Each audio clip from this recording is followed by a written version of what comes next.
So here's the thing about legacies. Some people spend their entire lives chasing greatness, desperate to leave a mark on this world that outlasts their time here. And then there are those rare individuals who simply step into a role, do the work, show up every single day, and somehow end up becoming the very definition of an era. Queen Elizabeth II was exactly that kind of person. She didn't ask for the crown, she didn't scheme for power. She was a young woman thrust into an impossible position, and she handled it with a grace that most of us can only dream about. Let's rewind for a second because context matters here. Elizabeth Alexandra Mary Windsor was born on April 21, 1926, in a London townhouse that belonged to her maternal grandparents. Now, at this point, nobody was thinking this little girl would become one of the most recognized faces on the planet. Her father was the Duke of York, second in line to the throne, which meant the crown was supposed to go to his older brother Edward.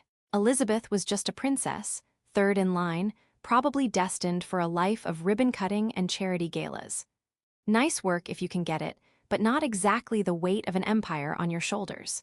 But life has this funny way of throwing curveballs when you least expect them. And the curveball that changed everything came in 1936, when Elizabeth was just 10 years old. Her uncle Edward, who had by then become King Edward VIII, decided he was head over heels in love with an American socialite named Wallis Simpson. Now Wallis was divorced, twice actually, and the Church of England wasn't exactly thrilled about having a twice-divorced woman as their queen. Edward had a choice to make: the throne or the woman he loved. He chose love, abdicated the crown, and suddenly Elizabeth's father was King George VI. And little Elizabeth? She was now heir presumptive to the throne of the British Empire. Imagine being 10 and finding out your entire future just got rewritten. One day you're playing with your sister Margaret, the next day your father is wearing a crown, and everyone's looking at you differently. The weight of expectation must have been suffocating, but if it was, Elizabeth never let it show. From that moment forward, her life became preparation for a role she never asked for but would ultimately define. Her childhood was shaped by duty. Private tutors taught her constitutional history and law. She learned French because diplomacy requires it. She studied the intricacies of governance, the delicate balance of power in a constitutional monarchy, the subtle art of saying everything while appearing to say nothing at all. But she was still a kid, you know? She loved horses, absolutely adored them. That passion would stay with her for the rest of her life, one of the few purely personal joys she allowed herself in a life otherwise consumed by public obligation. Then came the war. World War II changed everything for everyone, and the royal family was no exception. The Blitz rained bombs on London, and there were suggestions that the young princesses should be evacuated to Canada for safety. Their mother, the future Queen Mother, famously refused. The children wouldn't leave without her, she wouldn't leave without the king, and the king would never leave his people. So they stayed. Buckingham Palace itself was bombed 9 times during the war, a fact that actually helped the royal family connect with ordinary Londoners who were enduring the same terror. Elizabeth desperately wanted to contribute to the war effort, and at 18, she finally got her chance. She joined the Women's Auxiliary Territorial Service, learning to drive and maintain military vehicles. There are photographs of the young princess in uniform, hands covered in grease, working on an engine. It's such a striking image because it shows this future queen as something fundamentally human, not a distant figurehead, but a young woman who wanted to serve her country the same way millions of other young Britons were serving. The war ended, life resumed something resembling normalcy, and Elizabeth fell in love. Prince Philip of Greece and Denmark was tall, handsome, a naval officer with a quick wit and a tendency to speak his mind. They'd actually met when Elizabeth was just 13, and apparently she was smitten from the start. By the time she was 21, they were engaged, and in November 1947, in a ceremony broadcast by radio to millions around the world, they married at Westminster Abbey. Their wedding was a moment of joy in a country still reeling from the devastation of war. Britain was rationing everything from food to fabric, and Elizabeth actually saved up ration coupons to pay for her wedding dress. People from all over the country sent her their own coupons as gifts, wanting to contribute to something beautiful after years of sacrifice and loss. The early years of marriage were probably the happiest and most normal of Elizabeth's life. Philip was still serving in the Royal Navy, and for a brief window of time, they got to live something approaching a regular existence. They had two children, Charles in 1948 and Anne in 1950. They lived in Malta for a while, where Philip was stationed, and by all accounts, Elizabeth loved it. She was just a naval officer's wife, doing her shopping, attending parties, enjoying a freedom she would never experience again. Because in 1952, everything changed forever. King George VI had been in declining health for years, his lungs ravaged by smoking, his body worn down by the stress of leading a nation through war. On February 6, Elizabeth and Philip were on a royal tour of Kenya when word came that the king had died in his sleep. Elizabeth had gone to bed a princess and woken up a queen. She was 25 years old. The weight of it is almost impossible to comprehend. One moment you're watching elephants at a watering hole, marveling at the African sunrise. The next moment, the full burden of the British crown settles onto your shoulders, and it will remain there for the rest of your life. Philip was the one who broke the news to her, pulling her aside for a private conversation that changed both their lives irrevocably. Whatever dreams they had of continued normalcy, of raising their children away from the spotlight, of Philip's naval career, all of it evaporated in an instant. The coronation came in June 1953, and it was unlike anything the world had ever seen. For the first time in history, a British coronation was televised, and an estimated 20 million people in the UK alone watched on their tiny black and white screens. Hundreds of millions more listened on radio around the world. Elizabeth, just 27 years old, walked into Westminster Abbey and emerged as anointed monarch of the United Kingdom and the Commonwealth realms. The early years of her reign were a careful balancing act. The world was changing rapidly, empires were crumbling, colonialism was ending, and Elizabeth had to navigate the transformation of the British Empire into the Commonwealth of Nations. One by one, former colonies gained independence, and the Queen's role shifted from imperial ruler to symbolic head of a voluntary association of nations. It required diplomacy, tact, and a willingness to evolve with the times while maintaining the traditions that gave the monarchy its meaning. And through it all, she just kept showing up. That's the thing that really stands out when you look at her reign, the sheer relentless consistency of it. Every week, no matter what else was happening, she had her audience with the Prime Minister. Red boxes filled with government documents arrived daily, and she read every single one. State visits, diplomatic receptions, charity events, military parades, the endless ribbon-cutting and handshaking and smiling that defined her public role. Day after day, year after year, decade after decade. She worked with 15 British prime ministers, starting with Winston Churchill, who had served under her great-great-grandmother Queen Victoria, and ending with Liz Truss, whom she met just 2 days before her death. 15 prime ministers. Think about the span of history that represents. Churchill remembered the Victorian era. Truss was dealing with social media and smartphones. Through all of it, Elizabeth remained the constant, the fixed point around which British political life rotated. Her relationship with each prime minister was unique. Churchill initially had doubts about such a young queen, but quickly came to adore her.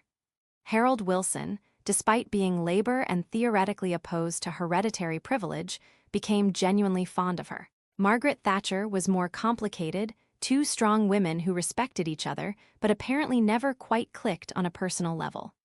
Tony Blair was too casual for her tastes, or so the gossip went. The details of these relationships remain largely private, because Elizabeth understood that her role required discretion above all else. That discretion became her defining characteristic. In an age of oversharing, of celebrities broadcasting every thought and feeling to the world, Elizabeth remained an enigma. Her public statements were carefully crafted, neutral, stripped of anything that might be construed as political opinion. She smiled, she waved, she delivered her Christmas messages, but she never let the mask slip. What did she actually think about Brexit, about Trump, about the various scandals that rocked her family? Nobody really knows. She took it all to her grave, that ultimate expression of duty over self. But the mask did crack occasionally, and those moments became some of the most memorable of her reign. The death of Princess Diana in 1997 nearly broke the monarchy entirely. Diana had been beloved by the public, a people's princess who seemed warm and relatable in a way the royal family never quite managed. When she died in that Paris tunnel, the nation's grief was overwhelming, and the royal family's initial response felt cold, distant, out of touch. Elizabeth stayed at Balmoral with her grandsons William and Harry, maintaining protocol, not realizing how badly the public needed to see their monarch mourn.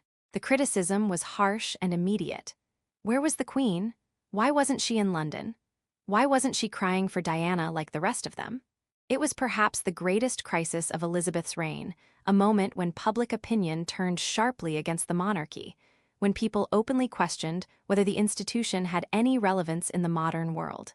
Elizabeth adapted. She returned to London, addressed the nation in a rare televised speech, bowed her head as Diana's coffin passed. The speech was remarkable for its personal tone, a departure from her usual reserve. She spoke as a grandmother, not just as a queen, and slowly, painfully, public sentiment shifted back. The monarchy survived, but it was a reminder that even an institution as old and stable as the British crown could be shaken by the unpredictable currents of public emotion. The personal tragedies accumulated over the years. Her sister Margaret, troubled and unhappy, died in 2002. Her mother, the beloved Queen Mother, followed just weeks later at the age of 101. The Princess Margaret and Diana episodes revealed fissures in the royal family that Elizabeth could paper over but never truly heal. And then there was the ongoing saga of her children's marriages, a source of tabloid fodder that must have been agonizing for a woman so devoted to privacy. Charles's marriage to Diana collapsed spectacularly. Their dirty laundry aired in tell-all interviews that shocked the nation. Andrew's marriage to Sarah Ferguson ended in divorce amid various embarrassments. Anne's first marriage didn't last either. Only Edward, the youngest, managed to stay married without scandal, which says something about the pressures of life in that gilded cage. But if Elizabeth despaired about any of this, she never showed it publicly. She just kept working, kept showing up, kept doing the job she never asked for but had come to embody so completely.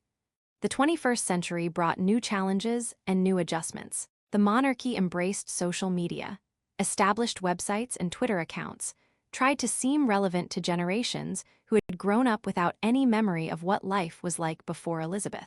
The Diamond Jubilee in 2012 saw genuine outpourings of affection, with millions lining the streets and the Thames, celebrating 60 years of her reign in a way that suggested the monarchy still mattered to people.